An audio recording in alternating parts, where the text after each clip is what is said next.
Congresswoman Maxine Waters believed she could openly embarrass Senator John Kennedy using just one barb, yet his highly analytical, data-focused counterattack methodically tore down her 3.5-decade political career right in front of her, rendering her utterly silent. It took place on the 18th of June, 2025, inside room 2128 of the Rayburn House Office Building. The House Financial Services Committee convened for a planned session covering consumer protection and banking regulation. This was precisely the kind of congressional setting that Waters had essentially commanded for most of the past 20 years. It was her territory, her specific committee, and her platform to direct. Moreover, the guest she had summoned from the Senate chamber, Louisiana Senator John Neely Kennedy, was a figure she considered to be merely an amusement instead of a formidable political presence. Taking her seat as the ranking member, Waters displayed the unmistakable bearing of a lawmaker who had exercised complete power in that space since before many junior aides had even started law school. Her characteristic headband sat flawlessly, her spectacles were adjusted, and she carried the stern look of a headmaster seeking to make a corrective encounter as agonizing and short as possible. Kennedy remained composed at the witness desk, clad in his usual seersucker outfit with his necktie hanging slightly crooked. Resting before him were a basic yellow legal notepad and a surprisingly slim manila envelope. Its slimness hinted at a person who had discarded all unnecessary fluff, bringing nothing but the hard, indisputable evidence. Waters launched the dialogue without even a trace of standard diplomatic courtesy.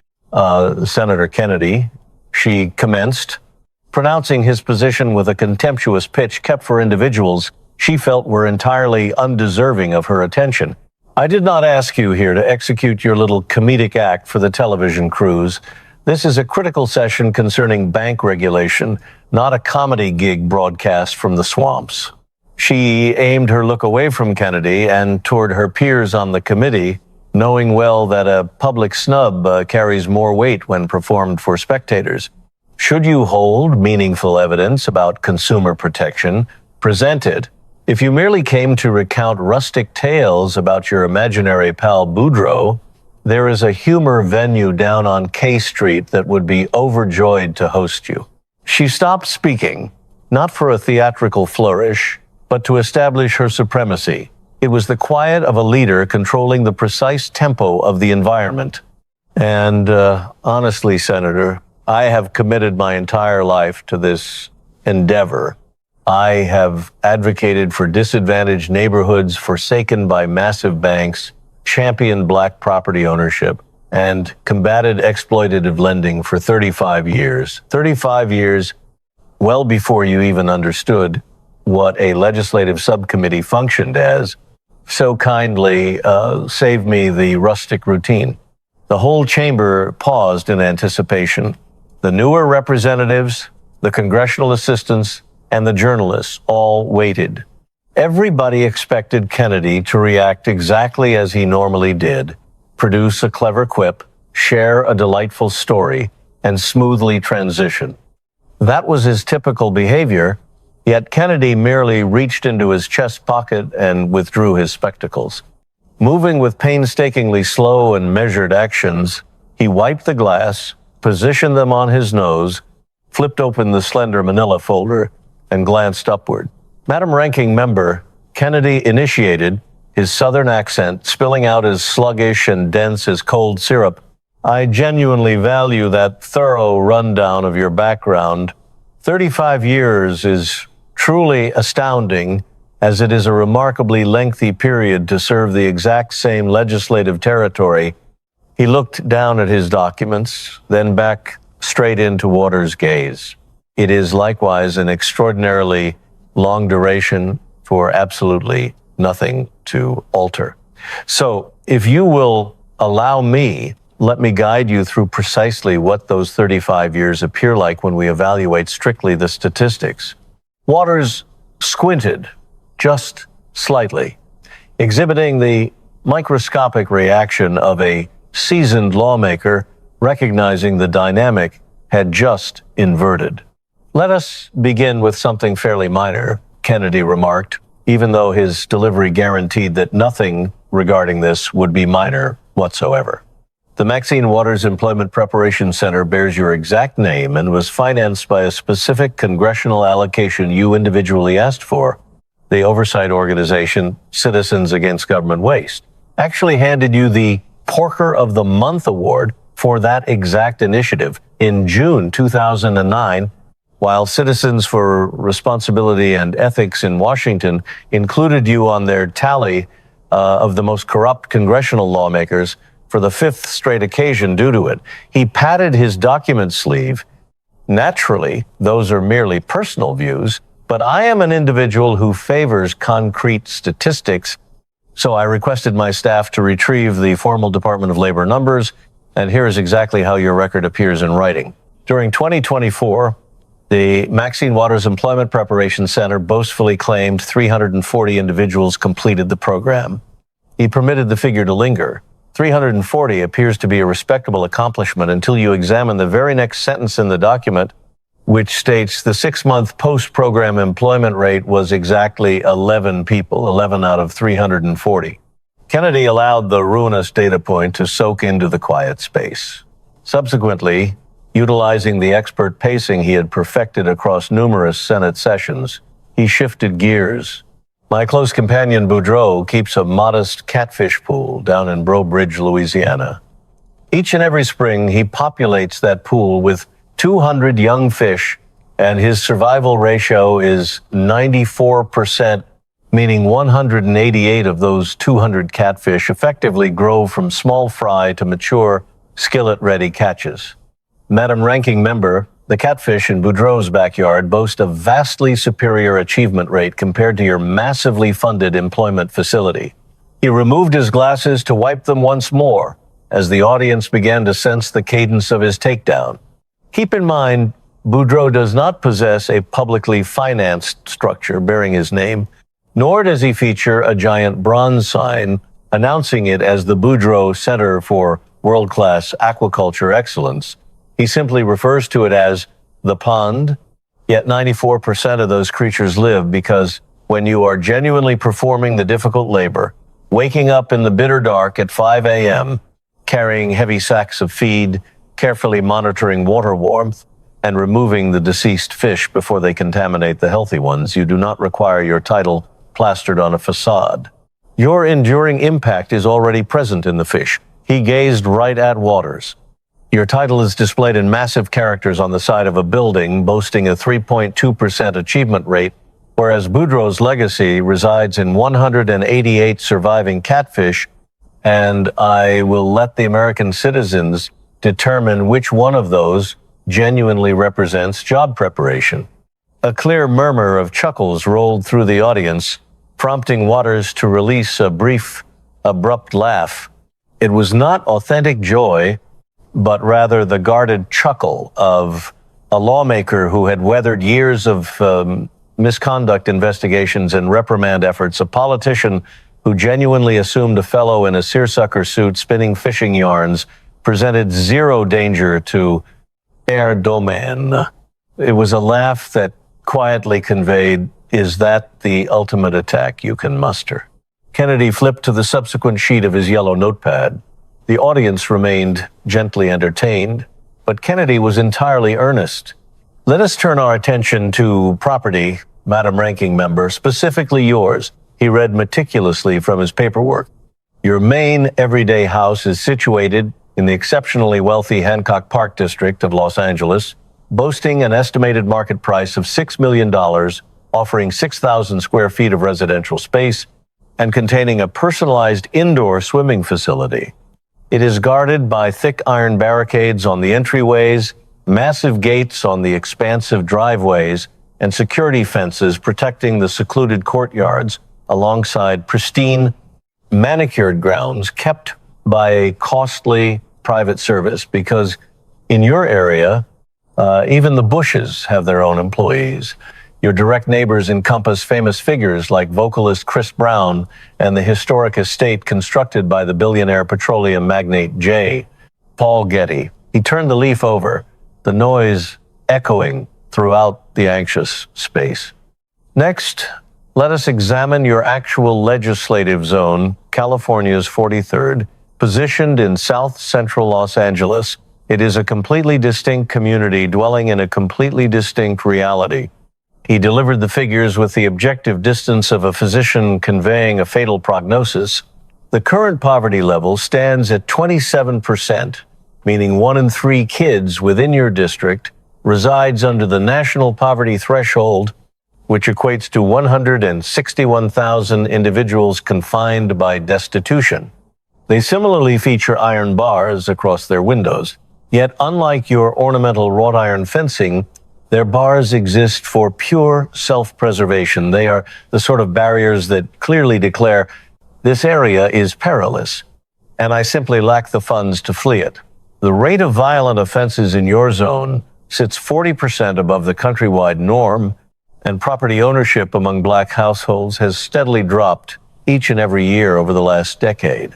The profound structural wounds from the 1,992 unrest, an incident you openly dubbed a rebellion, and which led to 63 fatalities in your area, remain glaringly apparent on the physical structures and within the demographic data 33 years afterward.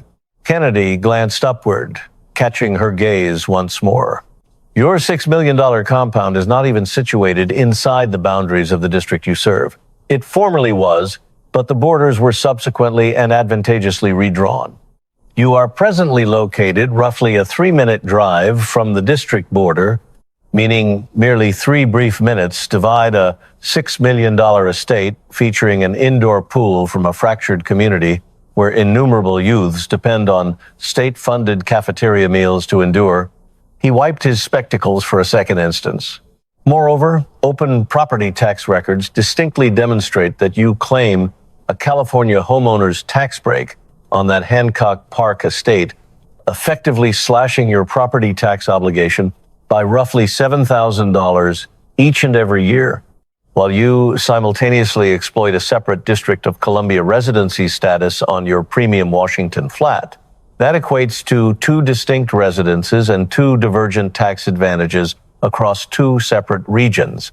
Senator Schiff is presently undergoing a rigorous probe regarding this precise dual residency tax setup. And I do not raise this to draw a parallel between you and Senator Schiff, but rather because the trend of political privilege is growing extremely recognizable. Kennedy placed the document completely flat upon the table.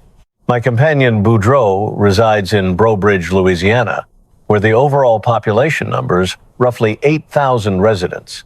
His unassuming dwelling sits exactly 200 paces away from his catfish pool, and he knows the precise exact figure because he manually counts those steps every single morning. He heads out the rear screen door, down the dry earth trail, directly past the old pecan tree, around the equipment shed, and straight to the water's edge, 200 steps. He nourishes those fish, carefully monitors the water depths, removes the deceased ones, and then he travels 200 paces directly back to his dwelling through rain or clear skies, amidst the freezing chill of January or the oppressive humidity of August. Boudreaux coexists with his catch. His tone became more resolute.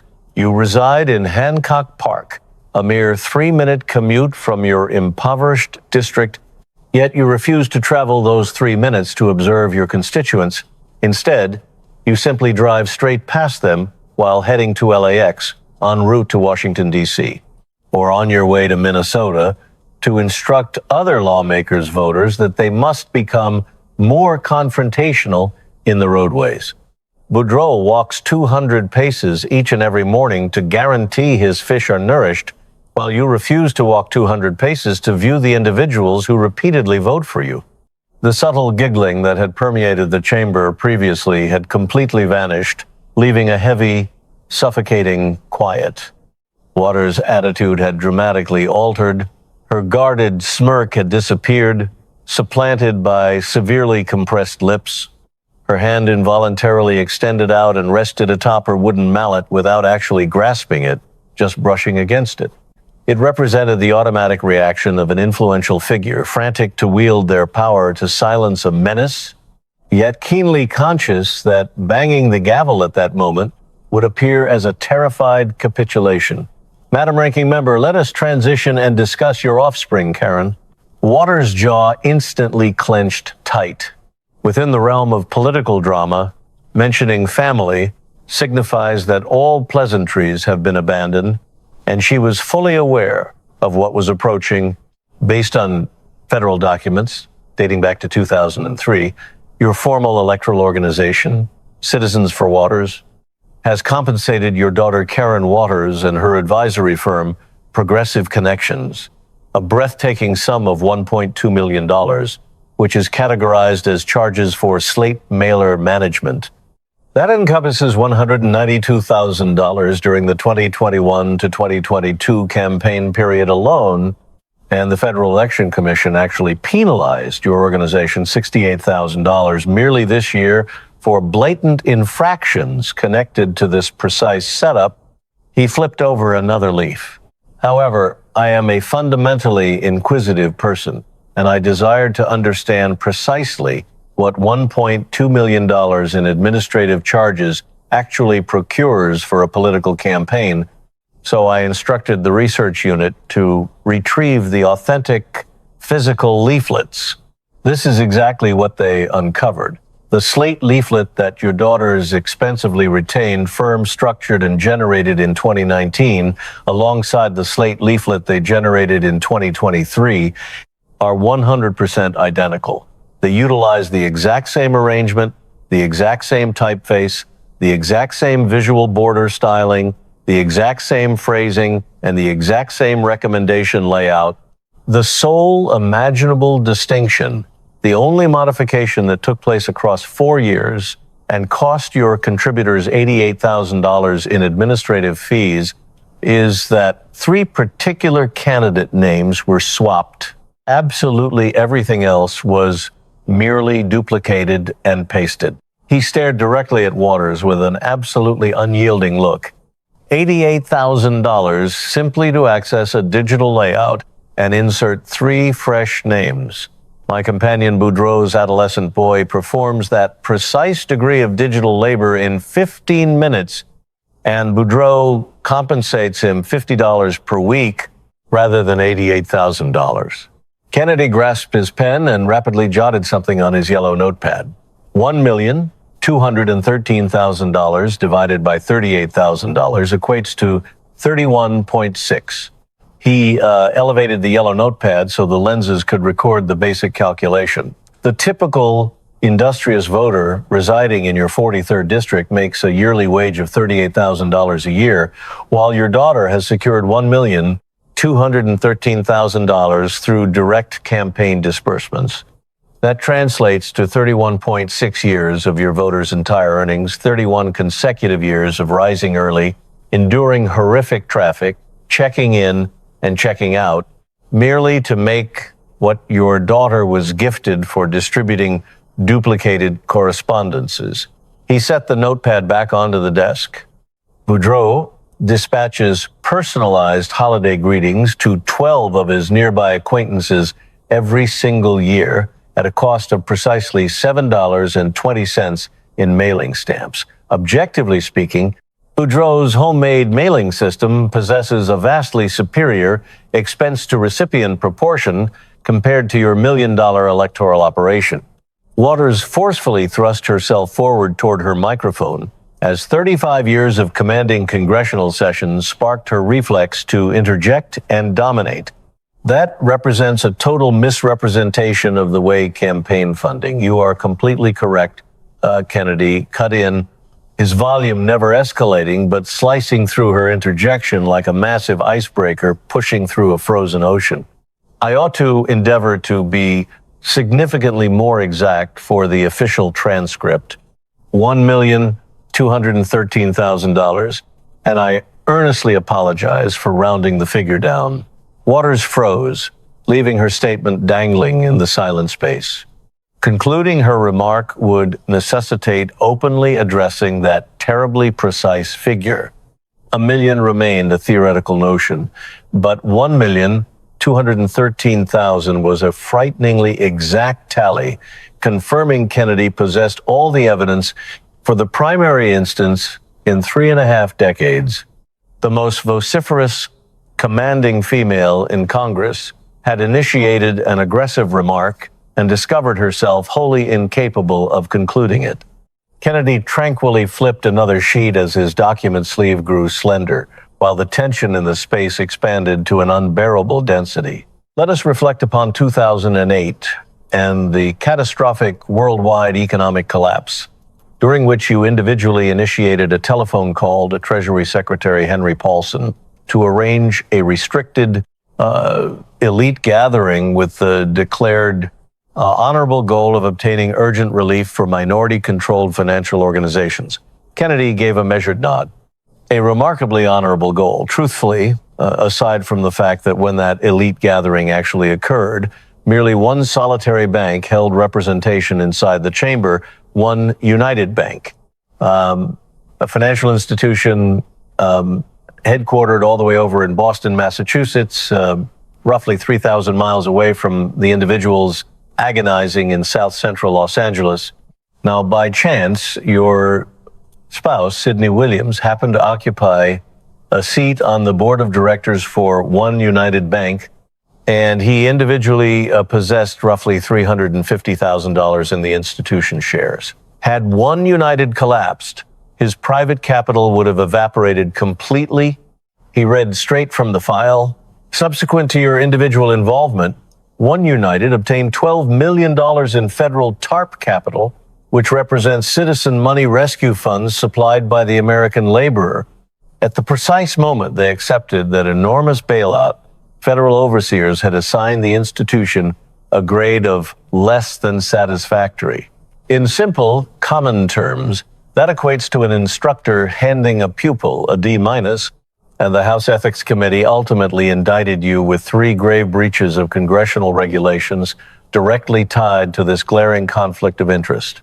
He halted, allowing the suspense to intensify, yet the allegations were eventually dismissed, though they were not discarded because the foundational evidence actually cleared you of wrongdoing. No, they were solely dismissed because the committee's specific investigating lawyers were officially penalized for misconduct amidst the inquiry, meaning the individuals tasked with probing your malfeasance required a corruption investigation themselves.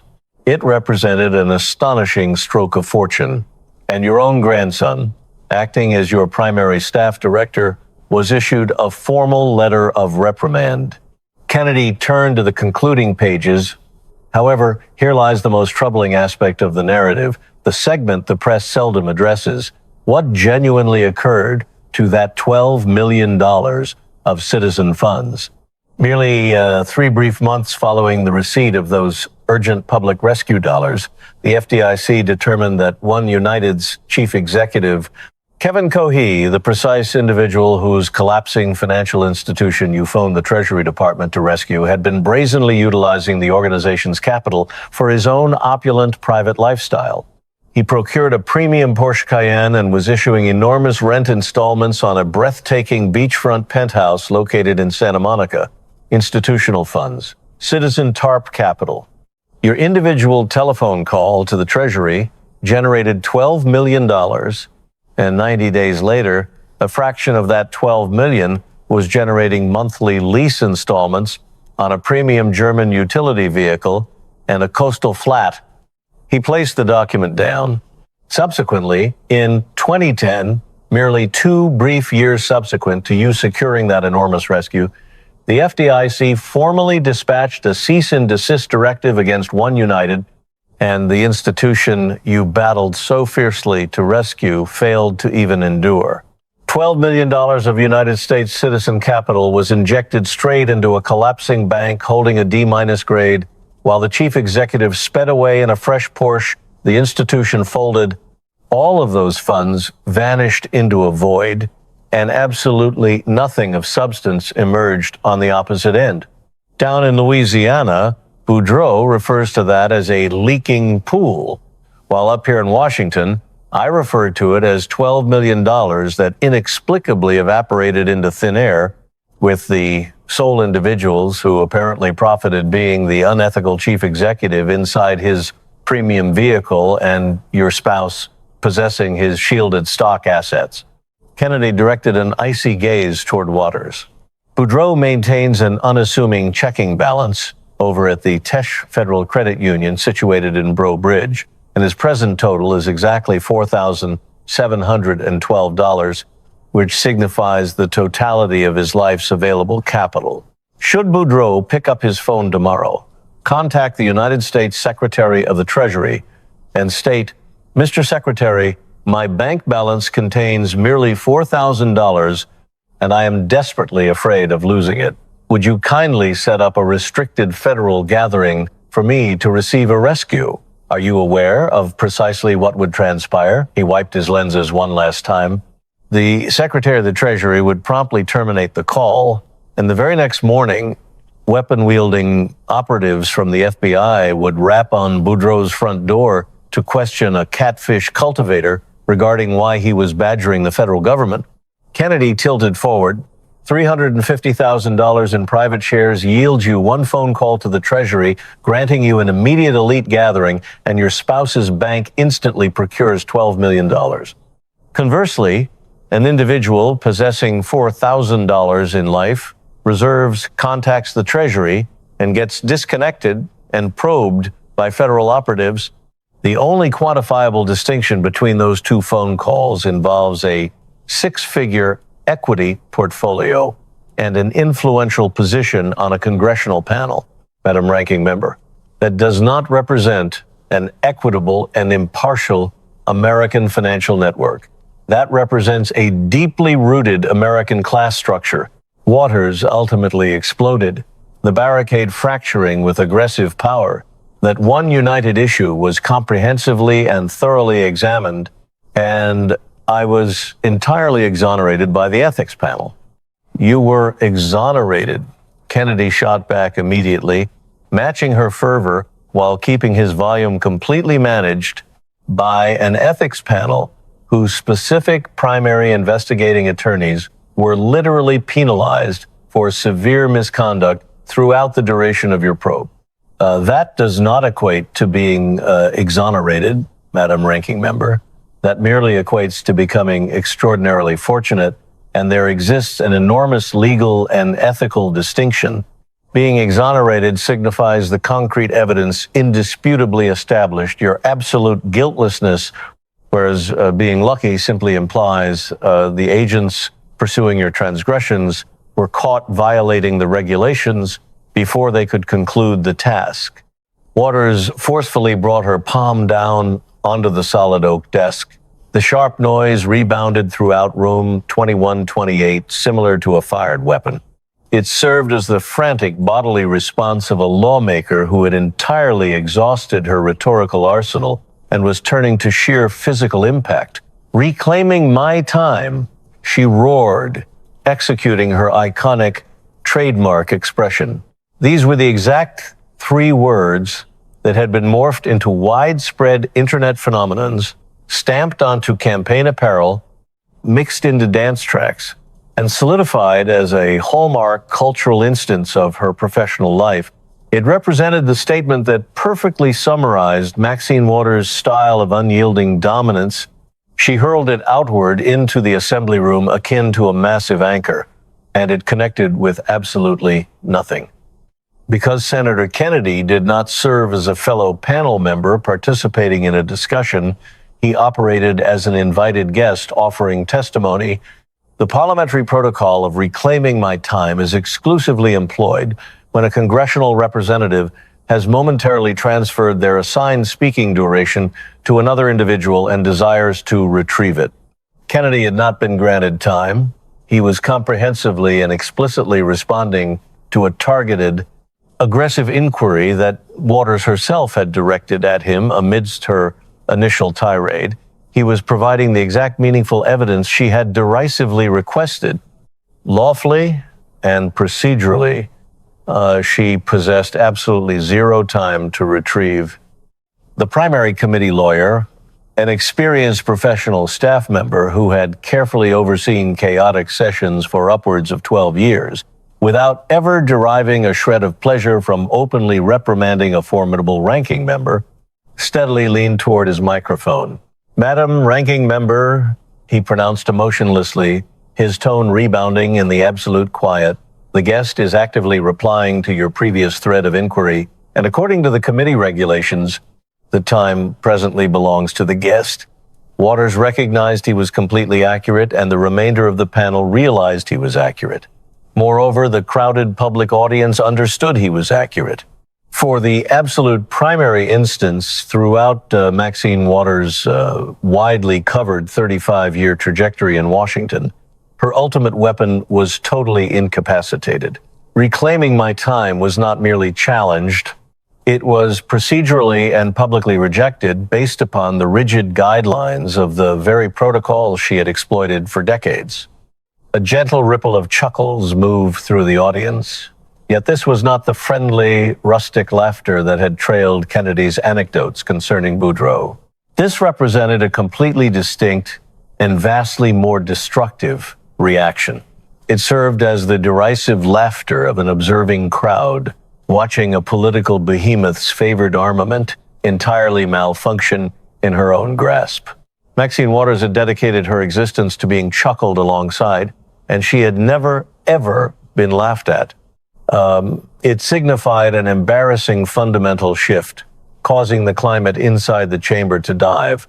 While Kennedy gracefully shut his manila envelope, he pushed it to the side and removed his reading spectacles, although this time he refrained from cleaning them. He merely set them upon the desk, presenting the serious motion of an individual transitioning from arguing a trial to issuing a conclusive, condemning judgment. "I am not going to share another humorous tale here," Kennedy stated quietly, causing the mood to transform once more.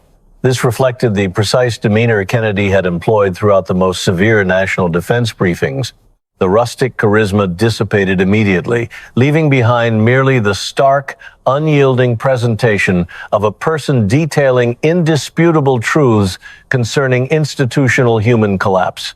"Madam Ranking Member, you have represented the citizens of California's 43rd Congressional District for 33 continuous years, having been initially inaugurated into office back in 1991. 33 years. Most contemporary marriages fail to endure that duration, and the majority of professional trajectories do not last that long. 33 years is more than adequate time to rear an infant from the exact moment they arrive until the day they secure a doctoral diploma, and it is undoubtedly sufficient time to take a shattered, suffering congressional territory and entirely reconstruct it into a neighborhood that flourishes and succeeds." He stopped, allowing the gravity of the decades to settle. Or conversely, it acts as precisely enough time to relax and accomplish absolutely nothing while that territory splinters and shatters even deeper. Back in 1991, the period you were initially chosen to rescue them, the formal poverty level within your district stood at 25%. Currently, in 2025, following 3 decades of your guidance, the poverty level rests at 27%. Beneath your direct oversight, destitution in your area rose rather than fell, escalating by 2 complete percentage markers across 3 decades. Madam, that does not represent economic plateauing. That reflects a catastrophic generational deterioration. He swept his look over the expressions of the other panel participants. However, let me supply you with a statistic that genuinely holds weight. Back in 1991, your particular district placed 184th among all 435 congressional districts concerning poverty, signifying there existed 251 territories in America that were substantially more impoverished than yours. Currently, your district places 412th. Today, there exist a mere 23 territories within the entire United States of America that remain poorer than the one you manage. Furthermore, That disastrous plunge did not occur because the national economy failed, as on a broader scale, poverty figures throughout the nation actually improved. It occurred because 228 other congressional districts that formerly ranked far worse off than yours genuinely improved. Their officials constructed infrastructure, vigorously drew in fresh enterprises, battled to lower violent offenses, and heavily funded their regional educational systems and accessible housing. Yet your district accomplished absolutely none of those things. Over 33 years, 228 districts accelerated straight past yours, resembling speeding automobiles zooming by a broken-down, stalled vehicle resting on the shoulder of an abandoned road. He shifted his attention entirely back toward Waters. Yet you certainly did not break down, did you? It was not structured as an inquiry. It was presented as a ruinous factual dissection. Back in 1991, you were collecting a typical civil servant's wage of approximately $174,000 annually. Currently, you personally possess a jaw-dropping $6 million property in Hancock Park. You control an extra $1.1 million in various alternate real estate holdings, and you keep an exclusive shared property out in Palm Springs, as apparently a $6 million compound necessitates a holiday alternative. Your daughter's advisory company has drained $1.2 million straight from your political campaign contributors, and your spouse possessed $350,000 in private bank shares that were incredibly rescued by $12 million of American citizen capital, while your own grandson rests comfortably upon a federal paycheck acting as your primary staff director. Kennedy's tone rebounded through the complete quiet. Your voters continuously grew poorer, while you continuously grew wealthier, each and every year for 33 consecutive years. The financial trajectory for your at-risk district aimed straight downward into the soil, whereas the financial trajectory for your private bank balances aimed straight upward into the stratosphere. And the awful gap between those two trajectories, the enormous expanding chasm separating how your constituents are compelled to survive from how you select to reside, merely grew each and every year until it transformed into an impassable ravine. Kennedy lowered his tone to a fierce, hushed pitch. My companion Boudreaux possesses a highly exact phrase for this precise occurrence, referring to it as reverse fishing. Reverse fishing represents what occurs when you selfishly extract the fish from the shared pool rather than depositing them inside. It embodies what transpires when it happens when the exact individual who has been tasked to replenish the waters is clandestinely consuming all the supplies for their own benefit. He paused. During April 2021, you boarded an aircraft bound for Brooklyn Center, Minnesota, which was not your territory, not your state, and not even your coastline. Right smack in the unstable center of the Derek Chauvin judicial proceedings, throughout an unbelievably strained week of demonstrations concerning the devastating passing of Daunte Wright, you traveled 1,800 miles away from your personal district simply to position yourself before an audience and direct them to become more confrontational. Your precise, documented statements were, "We must remain on the street. We must become more confrontational, and we must guarantee that they realize we mean business." He gazed intently at her. The defense counselors representing Chauvin literally referenced your inflammatory remark inside a formal petition to declare a mistrial, and the overseeing judge on the matter openly denounced your speech, labeling your remarks as totally repulsive and cautioning that they might constitute valid basis for a judicial appeal. The House of Representatives conducted a ballot on a motion to officially reprimand you, and it solely failed by an incredibly narrow margin of 216 to 214, meaning a mere 2 votes spared you from humiliation. Following all that turmoil, what did you do? You jumped aboard a premium flight and headed straight back to Hancock Park. You retreated to your $6 million estate securely concealed behind heavy iron gates. You journeyed across the nation, to command furious individuals in Minnesota to turn combative in the roadways, and subsequently, you securely withdrew to an exclusive community guarded by a private security detail. Kennedy shoved the manila envelope aside. Boudreaux did not travel to Minnesota. When Boudreaux's neighbor, Thibodeau, endured a catastrophic home blaze back in 2019, a highly literal physical fire rather than a symbolic political one, a blaze that sparked in his kitchen at 2 a.m. and was swiftly devouring the structure, Boudreaux did not commute to a different state to give a showboating lecture regarding the characteristics of fire. Boudreaux sprinted across his lawn wearing his undergarments, seized the most robust water hose he possessed, and instantly began dousing the fire. He severely scorched his own palm on the blistering metal attachment, yet he remained unbothered. The blaze was quenched. Thibodeau's kitchen was utterly ruined, yet the structural soundness of the dwelling endured. Following that, Boudreaux strolled silently back to his residence, placed his scalded hand beneath some chilly tap water, and returned straight to his slumber. That, Madam Ranking Member, represents the core distinction between yelling, "Get more confrontational," and actually seizing the water hose.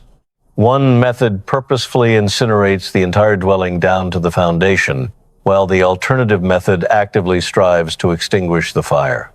One method is transmitted from a secure distance of 1,800 miles away, whereas the alternative originates from a neighbor sprinting across the lawn in the darkness. One concludes with a premium elite flight back to a walled estate, while the alternative concludes with chilled water dumped over a scorched and scalded hand. Kennedy inhaled a slow breath. Furthermore, this is the concluding layer. This signifies the tragic truth that moves this beyond the sphere of theoretical statistics and renders it disastrously personal. The dwelling that is presently incinerating down to its foundation is your personal congressional territory. 33 years of governance, 27% destitution, 1 in every 3 kids residing beneath the poverty threshold.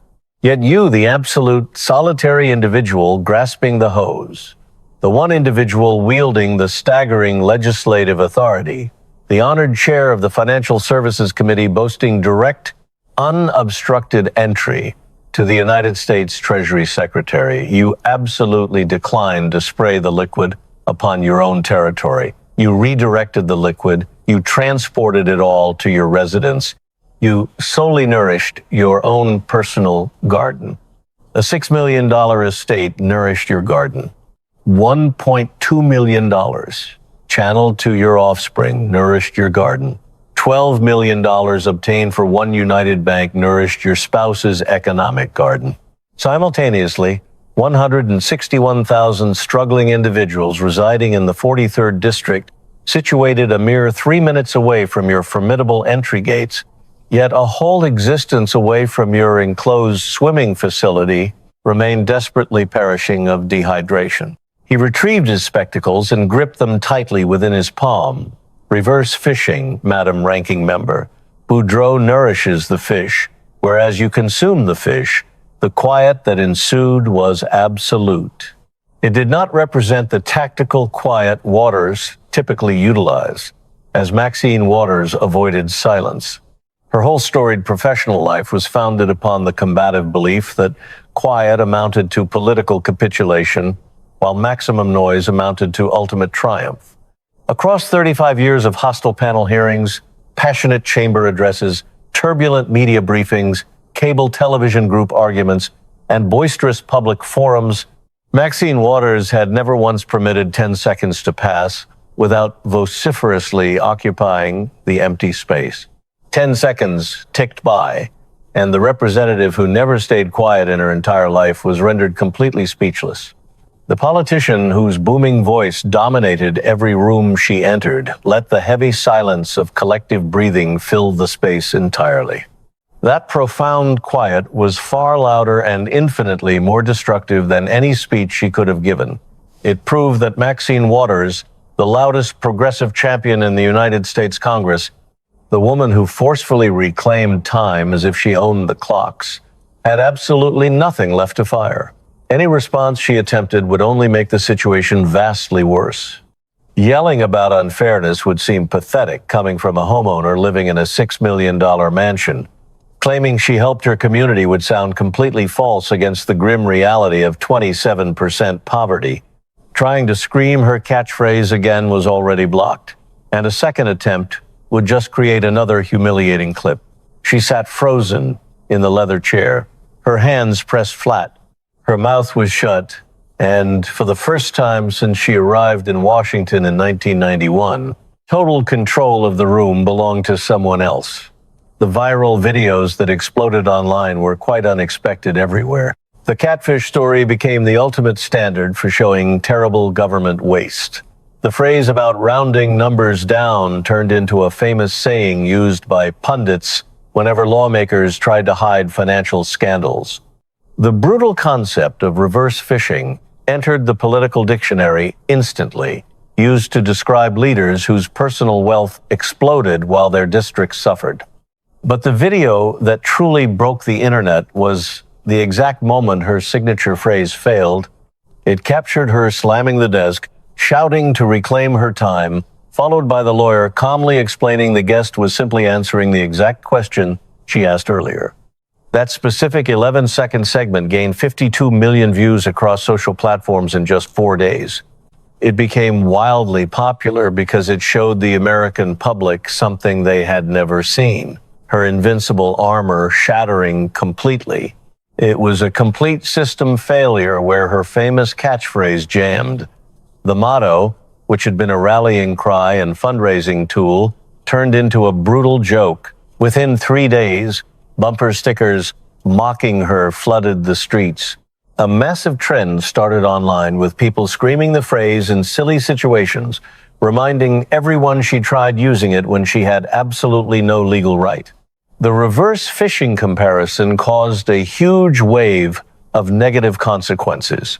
A data journalist at the Washington Post built an interactive dashboard tracking every single district where a representative got richer while their voters became poorer. She was ranked number 4 in the whole country. This tool was visited over 8 million times during its first week. The senator refused to take credit for this invention, simply saying his friend was busy feeding fish. Soon after, legal actions began to pile up quickly.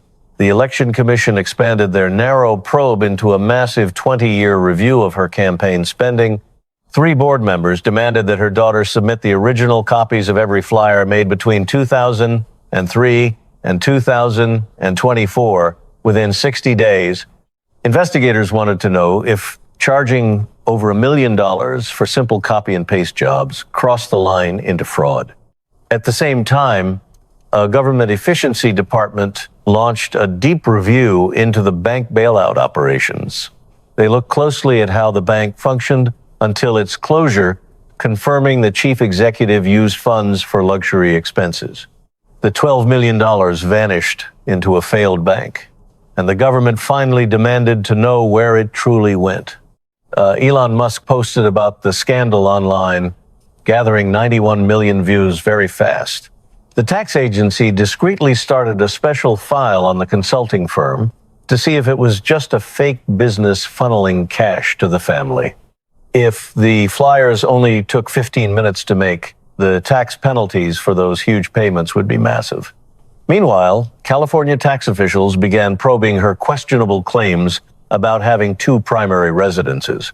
Within 6 months, an unprecedented storm of federal investigations had formed against her. These 4 massive inquiries all targeted the exact same family and the stolen money. To finish it off, the Justice Department confirmed they opened a preliminary probe. For the first time, she faced real federal agents instead of friendly colleagues. The political weakness attracted 2 strong challengers for her seat, using slogans taken directly from the viral hearing. You have seen how one senator used a catfish farmer to destroy a political dynasty. Now, multiple active investigations depend on an American public that refuses to forget. Follow the broadcast now and share this breakdown with others. The pond has been completely drained, the fishermen ate well, and Boudreaux is still watching it all today.